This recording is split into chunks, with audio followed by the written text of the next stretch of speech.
दादी की खौफनाक कोठरी हॉरर स्टोरी। ये बात तब की है जब मैं बड़ा हो रहा था। मेरी दादी उसी बिल्डिंग में रहती थी जहां मैं और मेरा परिवार रहता था। वो हमारे घर के ऊपर वाली मंजिल में रहती थी। यह एक पुरानी बिल्डिंग थी जिसमें कुल 12 अपार्टमेंट थे। वे मकान नंबर 2874 में रहती थी और हम 2868 में रहते थे। मेरे जन्म होने के पहले से ही दादी माँ अकेली रहती थी। उनके सोने वाले वाले कमरे की तरफ जाने वाले हॉलवे में एक अलमारी कोठरी थी जिसमें हर महीने एक अजीब सी घटना होती थी। महीने में एक बार मेरी दादी मेरी माँ को ऊपर बुलाकर उनकी अलमारी को चेक करने के लिए कहती थी। उन्होंने बताया था कि पिछली रात को उनकी अलमारी में से बहुत ज्यादा शोर आ रहा था।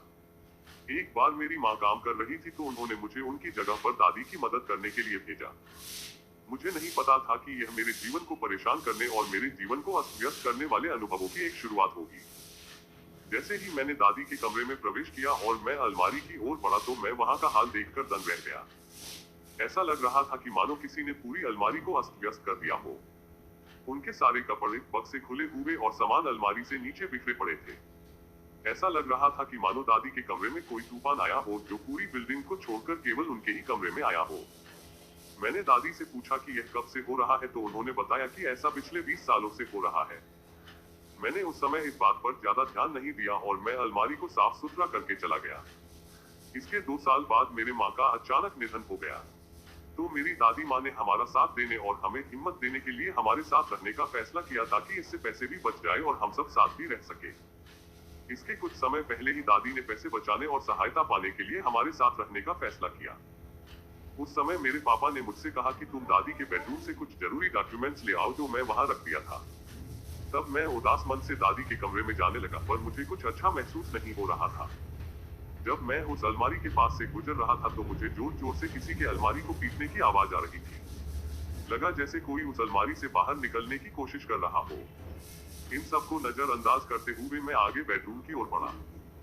लेकिन जैसे ही मैं अंदर कमरे में गया तो दरवाजा अचानक से बंद हो गया जिससे मैं अंदर फंस गया। मैंने घबराहट के साथ दरवाजे को खोलने की कोशिश की तो पाया कि दरवाजा तो दूसरी तरफ से बंद था। लेकिन मेरा भाग्य अच्छा था तो मैंने थोड़ी कोशिश करके दरवाजा खोल दिया और मैं जितना जल्दी हो सके उतना जल्दी उस अपार्टमेंट से बाहर भागा।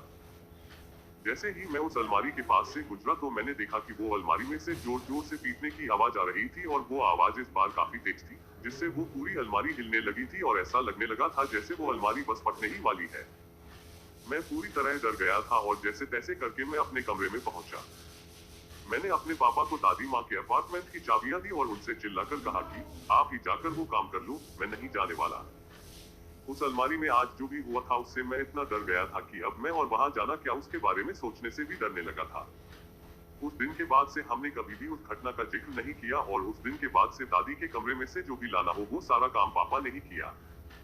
हम अपने जीवन में आगे बढ़ने लगे और हमारे सामने आए परेशान करने वाले अनुभवों को भूलने की कोशिश करने लगे। आज तक मुझे अभी भी आश्चर्य होता है कि दादी की अलमारी में उन घटनाओं का कारण क्या था या फिर वहां इससे भी अधिक भयानक हो सकता था। सो आई होप गाइस आपको ये हॉरर स्टोरी अच्छी लगी होगी।